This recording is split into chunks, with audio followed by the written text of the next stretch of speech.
வணக்கம் நண்பர்களே. நம்ம டிஸ்க்ளைமர் எடுத்துக்கிறோம். நம்ம செபி ரிஜிஸ்டர் அட்வைசரோ ஆர்ஐஓ கிடையாது. நம்ம இங்க பேசக்கூடியது எல்லாமே தகவலா மாத்திரமே பார்க்கப்பட வேண்டும். இது யாருக்கும் முதலீடு சம்பந்தமாகவோ, பங்குகளை வாங்கவோ, விற்கவோ நம்ம எந்த ஆலோசனையும் கொடுக்கப்படல. எல்லா தொழிலும் ரிஸ்க் இருக்கும். ரிஸ்க் புரிஞ்சுட்டு எச்சரிக்கையோட தொழில் செய்யும்போது எல்லாமே நல்லா இருக்கும். நம்மள ஆதரிக்கிற அனைத்து நல்ல உள்ளங்களுக்கும் நன்றி. வளமுடன் வாழ்க. வணக்கம் நண்பர்களே. 2025-26க்கான Q2 ரிசல்ட் அனௌன்ஸ் பண்ணிட்டு வராங்க. அந்த வரிசையில இப்ப நம்ம பார்க்கக்கூடியது L&T, Larsen and Toubro. Subsequent குவார்ட்டருக்கும் சரி 2025-26க்கும் என்ன வாய்ப்பு இருக்குங்கிறதுக்கான ஒரு தேடுதல் முயற்சி.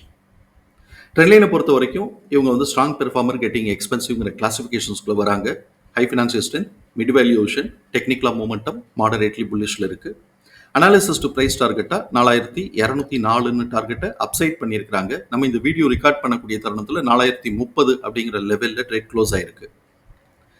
இவங்களுடைய பிஇ வேல்யூஷனை செக் பண்ணும்போது கரண்ட் பிஇக்கு ஓவர் வேல்யூஷனாகவும் 1 இயர் ஃபார்வர்ட் பிஇக்கு அண்டர் வேல்யூ அப்படின்னு சொல்லிட்டு இண்டிகேட் ஆகிக்கிட்டு இருக்கு. இவங்களுடைய ஃபண்டமெண்டல் கீ மெட்ரிக்ஸை பார்க்கும்போது high level of liquidity position maintain பண்றாங்க, ஹை ரேட் ஆஃப் ரிட்டர்ன் எடுக்கிறாங்க, டெப்ட் டு ஈக்விட்டி பியாண்ட் டாலரன்ஸ்ல இருக்கு 1.3. இவங்க கார்பரேட் தான். இவங்க ப்ராஜெக்ட்ஸ்ல மாத்திரம் இவங்க இன்வெஸ்ட் பண்ணல. இவங்க அது போக பிசினஸ் டைவர்சிஃபிகேஷன், ரெனியூபிள் எனர்ஜி, அதுக்கப்புறம் அந்த ஹைட்ரஜன் கேஸ் இதுக்குள்ளெல்லாம் சேர்த்து இவங்க இன்வெஸ்ட் பண்ணிட்டு வராங்க. அதுக்கான இன்ஃப்ராவும் ப்ரொவைட் பண்ணிட்டு வராங்க. ஸோ இப்போ இந்த மாதிரியான சூழலில் இவங்களுக்கு கேபிட்டல் எக்ஸ்பெண்டிச்சர் ஜாஸ்தியாக இருக்கிறதுனால இது தவிர்க்க முடியாத சூழலுக்குள்ள போறதுக்கான வாய்ப்பு இருக்கு. பி அண்ட் பிபியை பொறுத்த வரைக்கும் இது எக்ஸ்பென்சிவ் வேல்யூஷன் தான். அஸ்லாங்கஸ் இது இவங்களுடைய இபிஎஸோட டிடிஎம் இன்க்ரிமெண்டல் ட்ரெண்டை மெயின்டைன் பண்ணுறது வரைக்கும் ஒன்றும் பெரிய லெவலில் கரெக்ஷன் வராது. பட் எப்போ இபிஎஸோட டிடிஎம் லெவல் ஸ்டாக்னேட் ஆகுதோ, டிக்ரீஸ் ஆகுதோ, அப்போ பெரிய லெவலில் ஒரு சிக்னிஃபிகண்ட் லெவலில் கரெக்ஷன் வர்றதுக்கான வாய்ப்பு இருக்குங்கிறத புரிதலுக்குள்ள எடுத்துக்கிறோம். பீட்டா ஸ்கோர் 1.14ங்கிறதுனால ஹை வாலட்டாலிட்டிங்கிறதையும் கவனத்தில் எடுத்துக்கிறோம். ட்ரெண்ட்லைனில் பார்ட்டிசிபேட் பண்ணக்கூடிய அனாலிசிஸ்டோடைய ஃபோர்காஸ்ட் எப்படி இருக்குன்னு பார்க்கலாம். ரெவென்யூ ஃபோர்காஸ்ட் ஆனுவலைஸ்டாக பார்க்கும்போது ஒரு 15% கிட்டக்க க்ரோத்துக்கான ஆப்பர்ச்சுனிட்டி இருக்குன்னு எதிர்பார்க்குறாங்க. அதே இது இபிஎஸ் ஃபோர்காஸ்ட் ஆனுவலைஸ்டாக பார்க்கும்போது ஒரு 22.8% க்ரோத்துக்கான ஆப்பர்ச்சுனிட்டி இருக்குன்னு எதிர்பார்க்குறாங்க. ரெவென்யூ ஃபோர்காஸ்ட் குவார்ட்டர்லின்னு பார்க்கும்போது கிட்டத்தட்ட 9% கிட்டக்க 9% கிட்டக்க இது க்ரோத்துக்கான ஆப்பர்ச்சுனிட்டி இருக்குன்னு எதிர்பார்க்குறாங்க. அதே இது இபிஎஸ் ஃபோர்காஸ்ட் குவார்ட்டர்லின்னு பார்க்கும்போது ஒரு 27% க்ரோத்துக்கான ஆப்பர்ச்சுனிட்டி இருக்குன்னு எதிர்பார்க்குறாங்க. இவங்களுடைய குவார்டர்லி பெர்ஃபார்மன்சஸ் பார்க்கும்போது இயர் ஆன் இயர் கம்பேரிசன்கிறது செப்டம்பர் 2025 செப்டம்பர் 2024 கம்பேர் பண்ணும்போது குவார்டர்லி ரெவென்யூ 10.7% இன்க்ரீஸ் ஆயிருக்கு, க்ரோத் ஆயிருக்கு. அதே சமயத்தில் நெட் ப்ராஃபிட் 15.6% க்ரோத் ஆயிருக்கு. இவங்களுடைய Q2Q நம்ம பார்க்கும்போது கிட்டத்தட்ட ஒரு 4000 கோடி ரூபா, 4300 கோடி ரூபா ரெவென்யூ இன்க்ரீஸ் ஆயிருக்கு. அதே மாதிரி நெட் ப்ராஃபிட்டும் பார்த்தோம் அப்படின்னு சொன்னா ஒரு 300 கோடி ரூபாய்க்கு நெட் ப்ராஃபிட் இன்க்ரீஸ் ஆயிருக்கு. இபிஎஸ் பார்க்கும்போது 2.2 இன்க்ரீஸ் ஆகி 27.9ன்னு இருக்கு. ஸோ இப்போ இபிஎஸோட டிடிஎம் 19.2ன்னு இருக்கு. இது போன தடவையை காட்டிலும் ஒரு 3.8 கூட எடுத்திருக்கிறாங்க. ஸோ இப்போ இது இன்க்ரிமெண்டல் ட்ரெண்டை மெயின்டைன் பண்ணிட்டு இருக்கிறாங்க. இவங்க 14 குவார்டராகவே இன்க்ரிமெண்டல் ட்ரெண்டை மெயின்டைன் பண்ணிட்டு இருக்கிறாங்கிறத நம்மளால இங்கே பார்க்க முடியுது. ஸோ இப்போ ஆஸ்லாங்கஸ் இன்க்ரிமெண்டல் ட்ரெண்டை மெயின்டைன் ஆகுற வரைக்கும் இது அப்சைட் மூவ்மெண்ட்டோ இல்லாட்டி சைட்வேஸ் மூவ்மெண்ட்டோ இது கொடுத்துட்டு இருக்கிறதுக்கு வாய்ப்பு இருக்கு. எப்போ இது டிக்ரீஸ் ஆகுதோ இல்லாட்டி ஸ்டாக்னேட் ஆகுதோ அப்போ பெரிய லெவலில் கரெக்ஷன் வந்தாலும், சிக்னிஃபிகண்ட் லெவலில் கரெக்ஷன் வந்தாலும் ஆச்சரியப்படுறதுக்கு இல்லைங்கிறத நம்ம கவனத்தில் எடுத்துக்கிறோம். இப்படிப்பட்ட இந்த சூழலில் எம்எஃப் தன்னுடைய ஹோல்டிங்லேருந்து 0.24% இன்க்ரீஸ் பண்ணி வச்சிருக்கிறாங்க. இன்ஸ்டிடியூஷன்ஸ் தன்னோட ஹோல்டிங்ல 0.01% இன்க்ரீஸ் பண்ணி வச்சிருக்காங்க. எஃப்ஐஎஸ் தன்னோட ஹோல்டிங்ல 0.15% இன்க்ரீஸ் பண்ணி வச்சிருக்காங்க.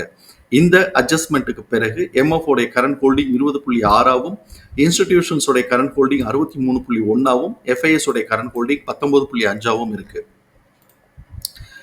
இவங்களுடைய இபிஎஸ் தகவல்களை நம்மளுடைய எக்ஸல் ஃபார்மேட்ல நம்ம போட்டிருக்கிறோம். நம்ம இங்க கவனிக்கக்கூடியது book value 694.30, fair price 1349, current price 4028, fair price current பிரைஸோட ரேஷியோ 2.98ன்னு போகுது.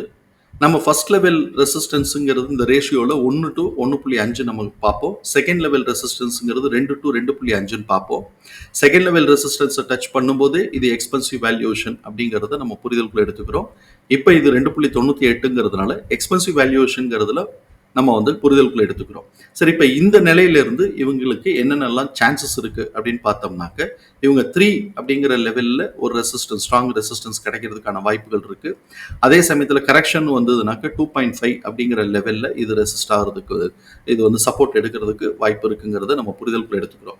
சரி, 3ன்னு போச்சு அப்படின்னு சொன்னாக்க இதோடைய பிரைஸுங்கிறது 4048 அப்படின்னு சொல்லிட்டு இது கன்வெர்ட் ஆகுது. அதே இது 2.5 அப்படின்னு வந்துச்சுன்னா 3374 அப்படிங்கிற லெவலில் இது கன்வெர்ட் ஆகுது. இது ஃபேர் பிரைஸ் கரண்ட் பிரைஸோட ரேஷியோவை அதுலேருந்து கிடைக்கக்கூடிய பிரைஸோட ரேஞ்சாக இருக்கு. நெக்ஸ்ட் குவார்ட்டருக்கு ஆக்சுவல் ரிசல்ட் வர்ற வரைக்கும் இதோடைய பிஹேவியர் எப்படி இருக்கலாம் அப்படின்னு சொல்லிட்டு நம்ம அசியூம் பண்ணும்போது அதுக்கு இபிஎஸ் உடைய டிடிஎம், கரண்ட் இபிஎஸ் உடைய டிடிஎம் நம்ம வந்து அனலைஸ் பண்றோம். கரண்ட் இபிஎஸ் உடைய டிடிஎம் 116.6ன்னு வருது. இதை நம்ம ஆவரேஜ் பண்ணும்போது 29.15 வருது. இதுதான் நெக்ஸ்ட் குவார்ட்டருக்கான ஆவரேஜ் எஸ்டிமேட்டட் இபிஎஸ். இப்போ இந்த இடத்துல வந்து கரண்ட் இபிஎஸ் வந்து பார்த்தோம்னா ட்ரெண்ட் லைன்ல 119ன்னு கொடுத்துருப்பாங்க. நமக்கு கால்குலேஷன்ல 116ன்னு வருது. இந்த 3 ரூபாங்கிறது எங்க அப்படின்னு சொன்னாக்க ட்ரெண்ட் லைன்ல கால்குலேட் பண்றது டைலூட்டட் இபிஎஸ் போடுவாங்க. நான் வந்து இங்க கால்குலேட் எடுத்துக்கிறது ஆக்சுவல் இபிஎஸ் என்ன இருக்கோ அதை நான் எடுத்துக்கிறேன். ஸோ இப்போ அந்த ஆஸ்பெக்ட்ல பார்க்கும்போது 116.6ங்கிறது கரண்ட் இபிஎஸ் உடைய டிடிஎம். அதை ஆவரேஜ் பண்ணும்போது 29.5ன்னு வருது. இதுதான் நெக்ஸ்ட் குவார்ட்டருக்கான ஆவரேஜ் எஸ்டிமேட்டட் இபிஎஸ். இதை வந்து நெக்ஸ்ட் குவார்ட்டருக்கு எக்ஸிட் ஆக போற 23.9ஓட கம்பேர் பண்ணும்போது இது வந்து கிட்டத்தட்ட ஒரு 6 பாயிண்ட் கூட தான் இருக்கு. அதே மாதிரி Q2ஓட கம்பேர் பண்ணும்போதும் கிட்டத்தட்ட 2 பாயிண்ட் கூட தான் இருக்கு. அதுக்கப்புறம் Q1 Q2ஓட இதை கம்பேர் பண்ணும்போது 8% Q2 கூட தான் எடுத்திருக்கிறாங்க. ஸோ இப்போ இது எல்லாமே வந்து எஸ்டிமேஷன் வந்து கூட தான் இருக்கு. இது எல்லாத்தையும் காட்டிலும் எஸ்டிமேஷன் வந்து கூட தான் இருக்கிறதுனால இந்த இடத்துல நம்மளோட இன்ஃபரன்ஸ் என்னன்னா ப்ரீவியஸ் குவார்ட்டருடைய ஹைட்டை மேலே உடைச்சு அப்சைட் மூவ்மெண்ட் கொடுக்க ஸ்ட்ராங் அப்சைட் மூவ்மெண்ட் கொடுக்கறதுக்கான வாய்ப்புகள் இருக்கு. அதே சமயத்தில் ப்ரீவியஸ் குவார்ட்டருடைய லோவை கீழே உடைக்கிறதுக்கான வாய்ப்புகள் ரொம்ப கம்மியா இருக்கு அப்படிங்கிறத பார்க்குறோம், இன்ஃபரன்ஸ் எடுத்துக்கிறோம். இப்போ ஆல்ரெடி அவன் ப்ரீவியஸ் குவார்ட்டருடைய ஹைட்டை மேலே உடைச்சு போய்கிட்டு இருக்கிறான். அதோடைய லெவல்ஸ் என்னவா இருக்கிறதுக்கு வாய்ப்பு இருக்குங்கிறத நம்ம சார்ட்ல பார்ப்போம். சப்போஸ் இது நார்மல் ட்ரேடிங் பிஹேவியர்ல இருந்தாக்க இதோடைய பிரைஸ் ரேஞ்ச் என்னவா இருக்கும் அப்படின்னு சொல்லி நம்ம பார்த்தோம்னா இதோடைய பிரைஸ் ரேஞ்சு 1931 2729. இப்போ இவன் இதெல்லாம் கடந்து தான் 1.5 மடங்குக்கு மேலே இதை கடந்து தான் போயிருக்கிறான். ஸோ அவன் எக்ஸ்பொனன்ஷியலுக்குள்ள இருக்கிறாங்கிறத நம்ம புரிதலுக்குள்ள எடுத்துக்கிறோம். அப்படி எக்ஸ்பொனன்ஷியல்ல கிடைச்சிருக்கக்கூடிய நம்மளுடைய பிரைஸ் ரேஞ்சஸ் வந்து நம்ம சார்ட்ல எடுத்துக்கிறோம். இப்போ இதுல நான் வந்து எடுத்திருக்கக்கூடியது என்ன அப்படின்னு சொன்னா R2 R1 mid point, R2 அதுக்கப்புறம் R3 வரைக்கும் நம்ம மார்க் பண்ணியிருக்கிறோம். ஸோ இப்போ இதுதான் இப்போதைக்கு நம்ம வந்து மார்க் பண்ணியிருக்கிறது. R3ங்கிறது ஒருவேளை ஆனுவலைஸ்டா கூட இருக்கலாம். இப்போ இவன் என்ன இந்த இதோட ப்ரைஸ் எல்லாம் நம்ம இது வியூ பார்த்துடலாம். R2 R1 மிட் பாயிண்ட்டுங்கிறது 3507 இருந்து 3590, R2 3864 இருந்து 3954, R2 R3யோட மிட் பாயிண்ட் 4246 இருந்து 4341, R3 4651 இருந்து 4752. இப்போ இவன் என்ன பண்ணியிருக்கிறான் அப்படின்னு சொன்னாக்க இந்த பிளாக் கலர் கோடு வந்து பார்டர் பண்ணியிருக்கிறது வந்து பார்த்தோம் அப்படின்னு சொன்னாக்க இதான் ப்ரீவியஸ் குவார்ட்டருடைய இது வந்து ரேஞ்சு, கீழே லோ மேலே ஹைட்டு.